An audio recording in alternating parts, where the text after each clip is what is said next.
നമസ്കാരം. United States of America എന്ന രാജ്യം വൈവിധ്യങ്ങളുടെ കലവറയാണ്. ഈ വൈവിധ്യങ്ങൾ അത് മതപരമായ കാര്യമാണെങ്കിലും പ്രാദേശിക വൈവിധ്യങ്ങളാണെങ്കിലും അതുപോലെ ഈ കടന്നു വരുന്ന ആളുകളുടെ റേഷ്യൽ ബാക്ക്ഗ്രൗണ്ടിന്റെ അടിസ്ഥാനത്തിലാണെങ്കിലും വൈവിധ്യങ്ങളാണ് അമേരിക്കയുടെ മുഖമുദ്ര. അതുകൊണ്ടാണ് ആ വൈവിധ്യങ്ങളെ പ്രതിനിധാനം ചെയ്യാൻ വേണ്ടിയാണ് അമേരിക്കയ്ക്ക് ഒരു ഫെഡറൽ വ്യവസ്ഥയും ഉള്ളത്.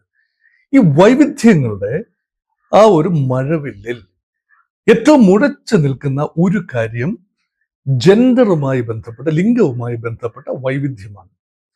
അത് അമേരിക്ക ഒരു ഫ്രീ വേൾഡാണ്, ഫ്രീഡം തേടിയാണ്, അല്ല എങ്കിൽ മെച്ചപ്പെട്ട അവസരങ്ങളും സ്വാതന്ത്ര്യവും തേടിയാണ് യൂറോപ്പിൽ നിന്നും ആദ്യകാലത്ത് അമേരിക്കയിലേക്ക് ആളുകൾ പോയത്. പിന്നീട് അടിമകളെ കൊണ്ടുവന്നു ആഫ്രിക്കയിൽ നിന്നും. അവിടുത്തെ പുകയിലത്തോട്ടങ്ങളിലും കരിമ്പിൻ തോട്ടങ്ങളിലും ഒക്കെ ജോലി ചെയ്യാനായി അടിമകളെ കൊണ്ടുവന്നു. പിന്നീട് പല ആവശ്യങ്ങൾക്കായി ചൈനയിൽ നിന്നും ഇന്ത്യയിൽ നിന്നും ഒക്കെ ആളുകൾ കുടിയേറി.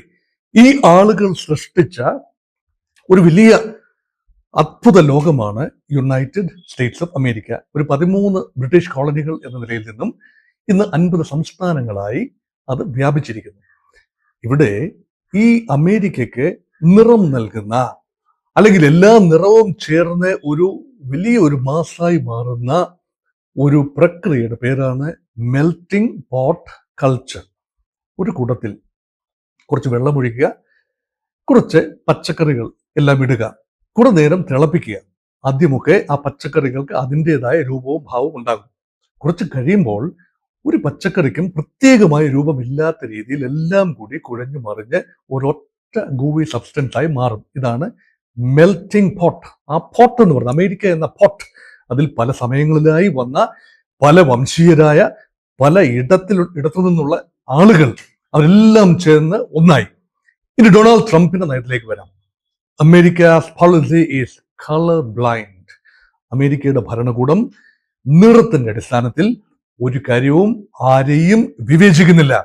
അതുപോലെ അമേരിക്കൻ ഭരണകൂടം മെറിറ്റ് ബേസ്ഡ് ആയിട്ടാണ് ആളുകളെ പരിഗണിക്കുന്നത്. It is going to be merit based. ഇപ്പൊ colour blind and merit based എന്നത് ഡൊണാൾഡ് ട്രംപിന്റെ മുദ്രാവാക്യമാണ്.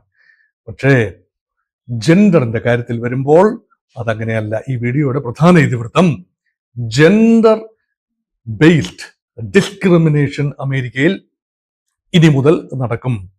അതായത് ഡൊണാൾഡ് ട്രംപ് തന്റെ ഉദ്ഘാടന പ്രസംഗത്തിൽ അർത്ഥശങ്കയ്ക്കിടയില്ലാത്ത രീതിയിൽ പ്രഖ്യാപിച്ചു വെച്ചു, ഇനി മുതൽ ഒരു രീതിയിലും ജെൻഡർ ഉപയോഗിച്ചുള്ള സോഷ്യൽ എഞ്ചിനീയറിംഗ് എന്ന കലാപരിപാടി നടക്കില്ല.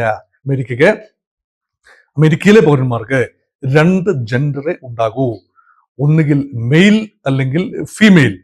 അതനുസരിച്ച് ഗവൺമെന്റുമായി ബന്ധപ്പെട്ട ഫെഡറൽ ഫോംസിലെല്ലാം തന്നെ മെയിൽ എന്ന കോളവും ഫീമെയിൽ എന്ന കോളവും കാണും. അതിലേതാണോ റെലവെന്റ് അത് ടിക്ക് ചെയ്യുക. മൂന്നാമത് അതേഴ്സ് എന്ന ഒരു കോളമില്ല. ഇപ്പോൾ കഴിഞ്ഞ ഏതാനും വർഷമായി, പ്രത്യേകിച്ച് ബൈഡൻ ഭരണകൂട കാലത്ത്, പാസ്പോർട്ടിൽ ഉൾപ്പെടെ there is a provision called X marker. English ഭാഷയിലെ എക്സ് എന്ന ലെറ്റർ ഇൻടു മാർക്ക്. ആ എക്സ് എന്ന ഒരു അക്ഷരം പ്രതിനിധാനം ചെയ്യുന്നത് ഭിന്ന ലിംഗങ്ങളെയാണ്, പുരുഷനും സ്ത്രീയുമല്ലാത്ത മറ്റ് ലിംഗങ്ങൾ. അതായത് കൃത്യമായി പറഞ്ഞാൽ LGBTQ വിഭാഗങ്ങളെയാണ്. ഇപ്പോൾ LGBTQവിന് ലെസ്ബിയൻ, ബൈസെക്ഷുവൽ, ഗേ, ട്രാൻസ്ജെൻഡർ, ക്യൂർ, ഈ വിഭാഗങ്ങൾ, അതിന് പ്ലസ് വന്നിരിക്കുകയാണ്. അതിന്റെ അവാന്തര വിഭാഗങ്ങൾ, ഇതെല്ലാം തന്നെ അംഗീകരിക്കുന്ന ഒരു പ്ലൂറലിസ്റ്റ് സമീപനമാണ് ജോ ബൈഡൻ സ്വീകരിച്ചിരുന്നത്.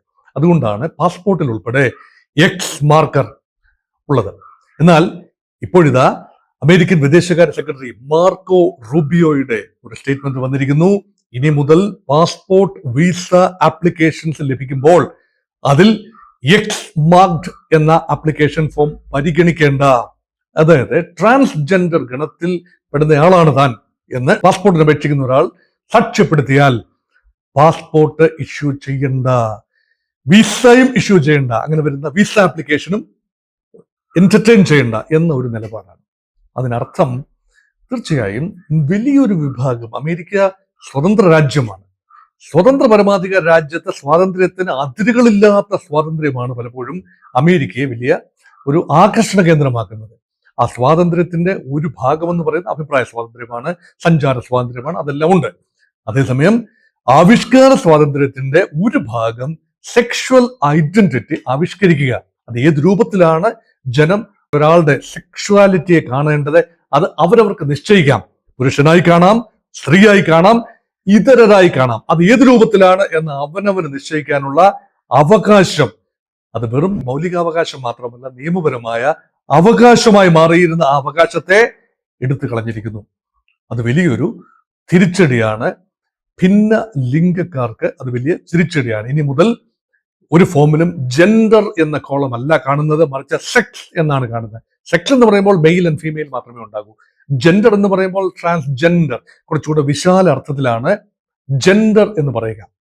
ഈ കാര്യങ്ങളെല്ലാം മനസ്സിൽ വെച്ചുകൊണ്ടാണ് അമേരിക്കയിലെ വാഷിങ്ടൺ സെൻട്രൽ കത്തീഡ്രൽ വെച്ച്, നാഷണൽ കത്തീഡ്രലിൽ വെച്ച് നടന്ന ഒരു പ്രസംഗത്തിൽ ഒരു ലേഡി ബിഷപ്പ് ഡൊണാൾഡ് ട്രംപിനെയും വൈസ് പ്രസിഡന്റ് JD വാൻസിനെയും മുൻ ബെഞ്ചിലിരുത്തിക്കൊണ്ട് ചില സ്നേഹോപദേശങ്ങൾ നൽകുകയാണ്.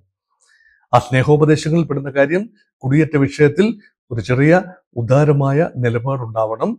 ട്രാൻസ്ജെൻഡർ അവരും മനുഷ്യരാണ്, അവർക്കും ജീവിക്കാനുള്ള അവകാശമുണ്ട്, അവരുടെ മനുഷ്യാവകാശം നഷ്ടപ്പെടുത്തരുത് എന്ന സ്നേഹപൂർവമായ ഒരു ഓർമ്മപ്പെടുത്തൽ.